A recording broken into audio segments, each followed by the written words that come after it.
Machine guns rattled from the towers, bullets ripped through the trees, tearing leaves and branches, sparking against. They say freedom is worth any price. That's a lie men tell themselves when they've never had to pay it. My name is Richard Callahan, Captain, United States Army Air Corps. In the spring of 1944, I found myself behind barbed wire in a German POW camp, shot down over the Ruhr Valley, pulled from the wreckage, and marched past jeering villagers who spat at us. My war as a pilot was over, but another war, a quieter, crueler one, was just beginning. The camp was called Stalag Eisenwald. Not as famous as Colditz, not as infamous as Stalag Luft III, but just as suffocating. Wooden barracks, watchtowers, dogs, and endless gray days that blended into each other. They fed us just enough to keep us alive, and the guards reminded us with every shout and shove that we were prisoners, stripped of everything except the thoughts in our heads. And those thoughts always circled back to one thing: escape. For weeks we studied the camp, the fences, the routines of the guards, the way the earth turned to mud when it rained. Every man dreamed of freedom, but a dream without a plan is just torment. And it was Corporal Evans, a wiry, stubborn miner's son from Pennsylvania, who whispered the idea that would consume us all: a tunnel. At first it seemed impossible. The earth beneath the barracks was hard, packed clay mixed with stone. We had no shovels, no picks, nothing but our bare hands, tin mess kits, and the stubborn refusal to stay caged. But Evans smiled with that crooked, defiant grin and said, "Then we'll dig with our hands." And so we did. Night after night, while guards patrolled and the barracks filled with the snores of exhausted men, we clawed at the earth beneath our bunks. Fingernails split, skin tore, blood mixed with dirt until our hands were raw. We passed the soil in tin cups, hid it in our clothing, scattered it in the camp yard. Every handful was a small act of rebellion. Every inch forward was a taste of hope. We thought we were clever. We thought we were invisible, but the tunnel was our first mistake. Digging became our ritual. By day we were prisoners, thin, hollow-eyed men marching to roll call, eating watery soup, staring through the wire at skies that no longer belonged to us. But by night, we became something else. We became builders of freedom. The barracks floorboards creaked softly as Evans pried up the loose plank beneath his bunk. That hole, barely wide enough for a man to squeeze through, was our doorway to hope. One by one, we'd slide down into the darkness, knees scraping, backs bent. The air was damp, heavy, smelling of earth and sweat. Our tools were laughable. Mess tin lids, a broken spoon. Once someone smuggled in a rusty nail they'd scavenged from the fence posts, and we passed it around like it was gold. Every scrape of metal on clay was muffled under blankets stuffed in the cracks of the floorboards. The dirt we clawed free we carried in our boots or tucked inside our trouser legs, shaking it loose in the exercise yard like we were simply stretching. The tunnel grew inch by inch, 3 feet, 6 feet, 10. We measured our progress not in distance but in pain. Cracked fingernails, blistered palms, muscles that burned from crouching too long in the suffocating dark. But we also measured it in hope. Each night when we slid back into our bunks caked in mud, there was a fire in our eyes the guards couldn't extinguish. Doc Vance kept a tally scratched into the wood beneath his bunk. 20 days, 30, 40. The tunnel stretched longer than we'd ever dared believe, but the longer it grew, the heavier the secret became. A tunnel isn't just dirt and timber, it's lies, it's whispers, it's trust stretched thin. Every man who knew had to carry the weight, and we knew if one broke, under hunger, under fear, under the pressure of a guard's boot, it would all collapse literally and figuratively. One evening, as we sat hunched over bowls of thin cabbage soup, Russo muttered just loud enough for me to hear, "You ever wonder if we're digging our own graves, Sarge?" I didn't answer him, because I had wondered, more than once. Still, hope is a stubborn thing. It makes men ignore the gnawing doubt in their gut. It makes them believe that clawing through dirt with bleeding fingers will buy them wings. By the 50th day, we believed the tunnel might reach beyond the outer fence. Evans swore he could smell the open air when he pressed his cheek to the earth, and we believed him, because we needed to. But the truth was darker. The tunnel was not our way out. It was a trail leading us straight into the jaws of a trap. and it was waiting for us. The deeper the tunnel went, the more it began to feel like a living thing. It groaned when we crawled through it, the timbers we'd scavenged from broken bunks creaking under the pressure of the earth. The air was thick, damp, and stale. Sometimes, lying flat on my stomach with only a few inches of space above my head, I thought the dirt was trying to crush the breath out of me. But we kept going, because men will risk suffocation for the chance to breathe free air again. Then came the whispers. At first it was nothing more than glances traded across the chow line. Evans would lean close, muttering about how Hendricks seemed too nervous lately. Russo whispered that Big Tom's coughs would give us away. Doc urged calm, saying fear was natural and we had to keep our heads. But fear spreads faster than hope in a place like Eisenwald. It eats at you. It makes every creak of the barracks floorboards sound like boots outside. It makes every cough sound like a confession. One night when we were knee-deep in mud, Evans grabbed my arm hard enough to leave a bruise. His eyes gleamed in the lantern light we'd hidden in a tin can. "Sarge," he hissed, "someone's talking." I stared at him, my stomach dropping. Talking to who? He didn't answer. He didn't have to. We both knew what he meant. The guards. From that moment, the tunnel wasn't just our way out. It was a noose tightening around our necks. Still, we dug. Because once you've sunk yourself into hope that deep, you can't claw your way back. The dirt walls close behind you. The only way out is forward. One evening, while scattering soil near the exercise yard, Hendricks froze. He'd been shaking the dirt loose from his trouser legs when he noticed two guards watching from the tower, their cigarettes glowing faintly in the dusk. He swore they were staring right at him. He stumbled back into the barracks, pale and sweating. "They know," he muttered over and over, wringing his hands. "They know." Russo tried to calm him, but I could see the truth in his eyes too. We'd gotten careless. The soil piles, the hollowed cheeks from lack of sleep, the raw cuts on our hands. The camp wasn't blind. That night I lay awake on my bunk, staring at the rafters. Every sound made me flinch. Every shadow stretched long and sharp. I realized then what Evans had meant when he whispered someone's talking. Maybe it wasn't one of us. Maybe it was the ground itself. Maybe the tunnel had betrayed us. And still, at dawn, Evans whispered, "We're close. 1 or 2 more nights. 1 or 2 more nights." That was all it would take to either taste freedom or meet the trap that was waiting for us. And I couldn't tell which it would be. We had always known it might come to this. That one wrong move, one loose tongue, one careless glance would undo everything. But knowing it in theory is different from feeling it in your bones. It started with a search. 2 guards stormed into the barracks at dawn, their boots slamming against the wooden floorboards. They barked orders in German, rifles at the ready. We scrambled out of our bunks, our hearts pounding. Hendricks looked ready to faint. They turned over mattresses, rifled through footlockers, even tapped on the walls as if listening for hollow spaces. Evans squeezed my arm so hard it hurt. "They're on to us," his eyes screamed. But then, just as quickly, the guards left. Nothing found, nothing said.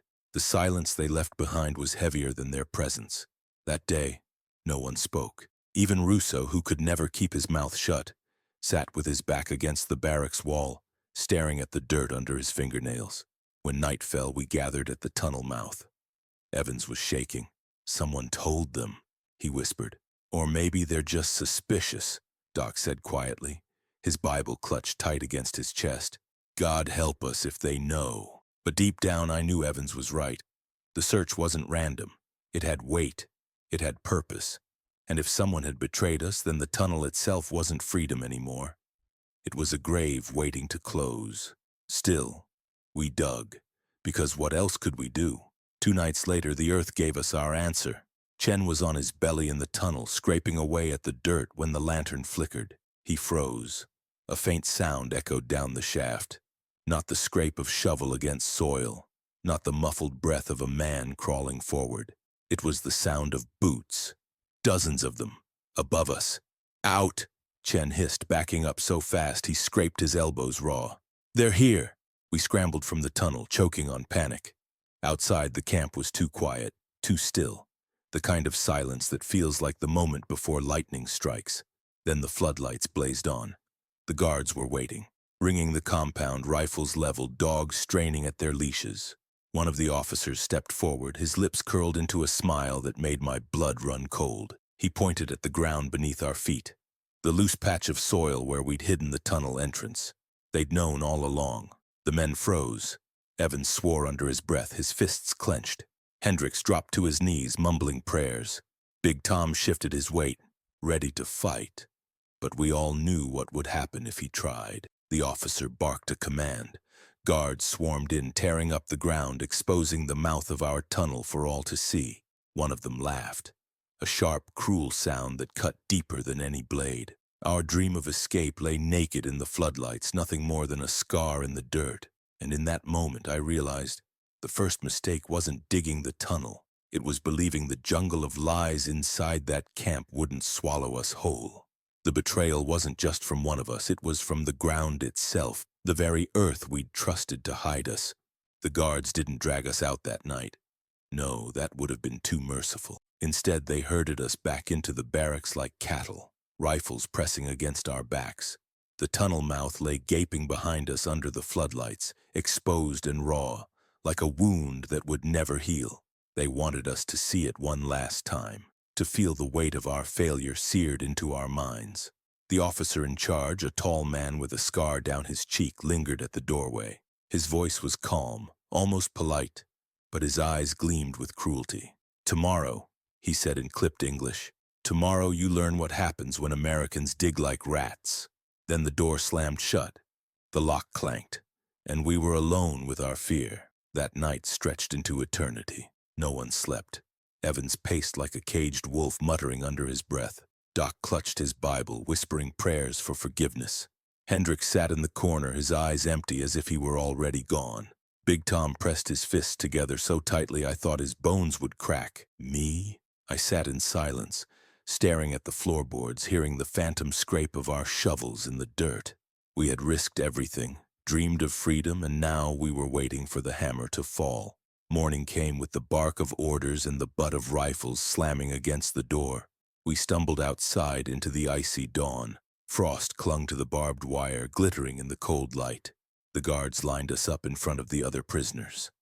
A show, a warning. The officer with the scar paced in front of us, his boots crunching in the frozen dirt. He stopped before Evans, studying him like a butcher eyeing livestock. "You dig," he said softly. "So you will dig again." He barked a command, and the guards shoved shovels into our hands. Not the short-handled, worn tools we'd stolen for the tunnel. These were heavy, jagged spades with splintered grips. "Dig," the officer ordered, "but not for freedom, for graves." The words hit harder than a rifle butt. The other prisoners gasped, some crossing themselves, some turning away. We dug. The soil was frozen near the surface, hard as stone. Every thrust of the shovel sent shocks up my arms, rattling my teeth. The guards shouted at us, striking with rifle butts if we faltered. Evans cursed with every swing. Big Tom grunted like an ox, his face purple with effort. Hendricks moved like a man half dead, his breaths ragged. And all the while the prisoners watched, rows of hollow eyes behind the wire. Some looked away, some stared. All of them knew this wasn't labor, this was theater. By midday, 6 trenches yawned before us, raw scars in the earth. My back screamed with pain, my hands blistered and bleeding. The officer with the scar inspected our work, then gave a small, satisfied nod. "Good," he said. "Now you understand. Escape is death." He motioned, and the guards dragged us back to the barracks. No bullets, no executions, just the promise of worse to come. The message was clear. We weren't just prisoners, we were examples. And examples don't get to forget. That night, lying on the wooden boards, I whispered to Evans, "We keep going?" His eyes, bloodshot and wild, found mine in the darkness. "We don't stop," he hissed. "They can make us dig our own graves 100 times, but the next tunnel—" His voice cracked, but he forced the words out. "The next tunnel will be the one." Even in the heart of despair, even with dirt still under our nails, hope refused to die, and maybe that was our second mistake. The next morning, the guards acted like nothing had happened. They gave us thin rice gruel, barked orders, and shoved us toward work details. But everyone in the camp knew. The message of those graves had spread like wildfire. We had been broken publicly. Only We weren't broken. Not yet. That night, once the guards finished their head count and the camp sank into uneasy silence, Evans leaned close. His whisper was barely more than the sound of breath. We start again. My stomach clenched. My hands were still raw from the shovel, the blisters open and stinging. After what they did to us? After what they made us dig? His eyes gleamed in the dark, especially after that. He wasn't the only one. Big Tom, usually the slow and careful type, nodded fiercely. They can scare us, Sarge. They can starve us. But if they think they can make us quit, they're wrong. Doc hesitated, fingers tracing the small wooden cross he wore on a string around his neck. We keep pushing them, more men are going to die, he said quietly. Maybe all of us, maybe the whole camp pays. Evans leaned closer to him. And if we don't, then we die here anyway. Slow, starved, forgotten. No one had an answer for that. So without ever saying the words out loud, we made a pact. A silent, unshakable pact. We would dig again. This time we knew better. The first tunnel had been sloppy, too shallow, too rushed, too many men involved. We had been desperate for daylight and careless with the dirt. The second attempt would be different. Smaller, smarter, invisible. We chose the barracks itself. The floorboards near the far corner had a slight gap, hidden under a pile of rotting blankets. Hendricks, with his farm boy strength and quiet patience, pried them loose just enough to create an opening. Beneath, the soil was damp but softer than the frozen ground outside. We worked in pairs, one digging, one clearing, while the rest acted natural. If a guard passed, the boards slid back into place. The dirt, carefully bagged in scraps of cloth, was smuggled out in boots and scattered into the latrine pits. Every scrape of tin against dirt set my teeth on edge. Every creak of the floorboards felt like a gunshot. My heart hammered in my chest, convinced the guards would storm in at any second.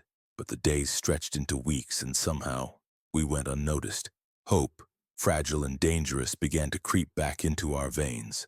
One night, as we crouched in the half-dug shaft, Evans murmured, "When we make it out this time, it won't just be us. We'll lead the others. Maybe 20, maybe more." I froze. "Evans, you're talking suicide. We can't move that many without getting caught." He grinned in the dim light of the smuggled candle stub. "Then we don't walk them out. We make the tunnel big enough for Hope to march through." I wanted to argue.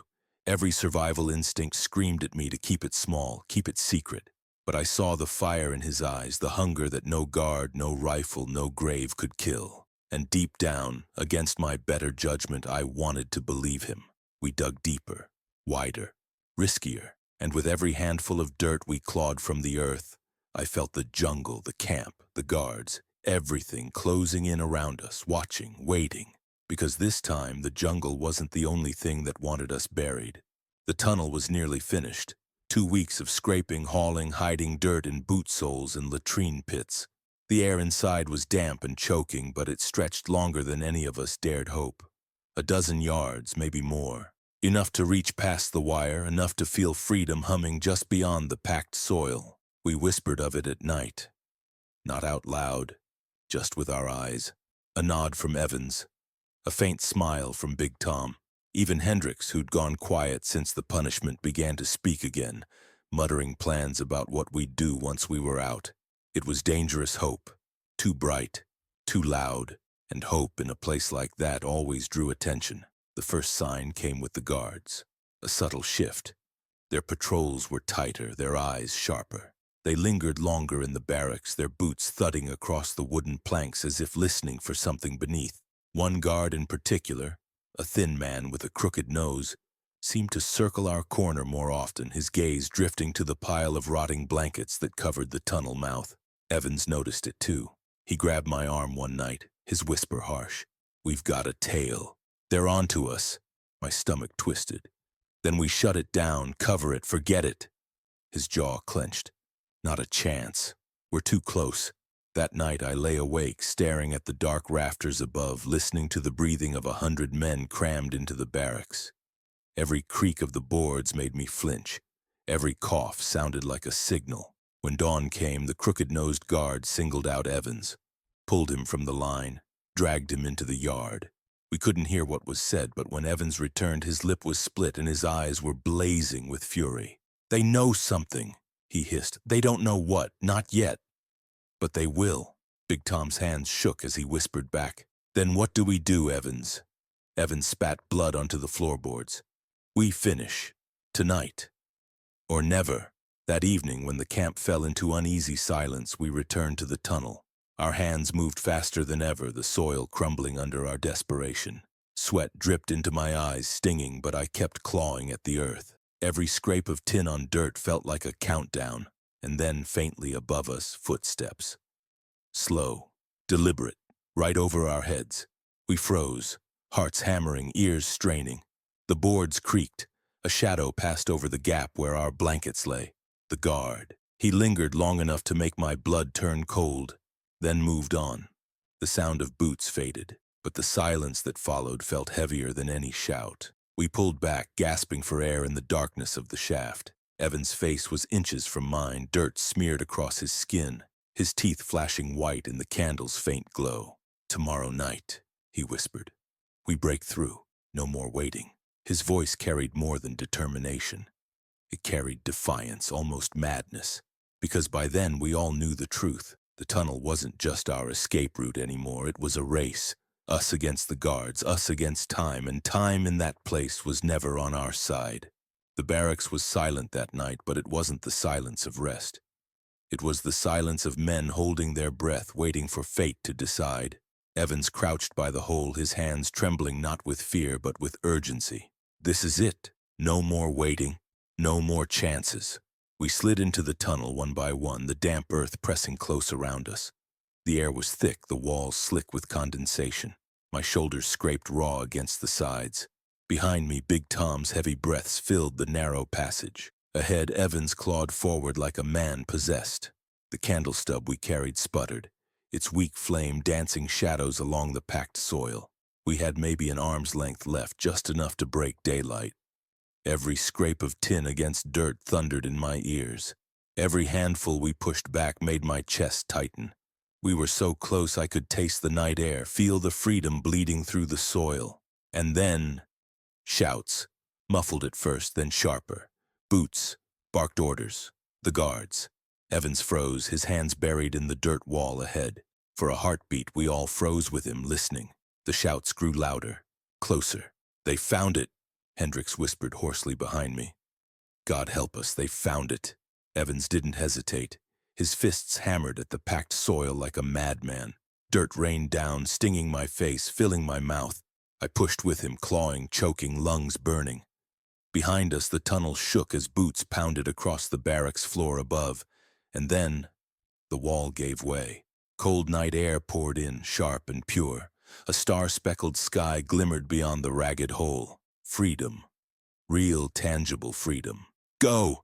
Evans roared, shoving me through. I scrambled, tearing my uniform, gulping the night as I dragged myself out into the brush beyond the wire. Big Tom was right behind me, hauling Hendricks by the collar. Doc shoved the candle stub back into the tunnel and muttered a prayer as he crawled. For a heartbeat. Just a heartbeat. We were out. Then the floodlights snapped on. The jungle lit up like midday. Machine guns rattled from the towers, bullets ripped through the trees, tearing leaves and branches, sparking against the dirt. Men screamed. Someone fell behind me, Hendricks clutching his side, blood soaking his tunic. Evans didn't stop. He hauled Hendricks up, shoving him toward the trees, screaming, "Run! Don't stop! Run!" We scattered. Into the dark. Into the jungle that seemed to open its arms and swallow us whole. I don't know how. Long we ran. Minutes? Hours? The gunfire faded behind us, but the jungle didn't give way. Roots clawed at our boots, vines whipped our faces. The night itself seemed alive, dragging us down. When at last we stopped, gasping, bleeding, half mad with exhaustion, there were only 3 of us. Me, Big Tom, and Evans. Hendricks was gone. Doc was gone. The others, I never saw them again. We crouched in the muck, listening to the distant shouts and dogs baying through the night. Evans' chest heaved, his face pale under the moonlight. "We'll keep moving," he said hoarsely. "We'll make it. We have to." I wanted to believe him. God, I wanted to. But the jungle around us whispered otherwise.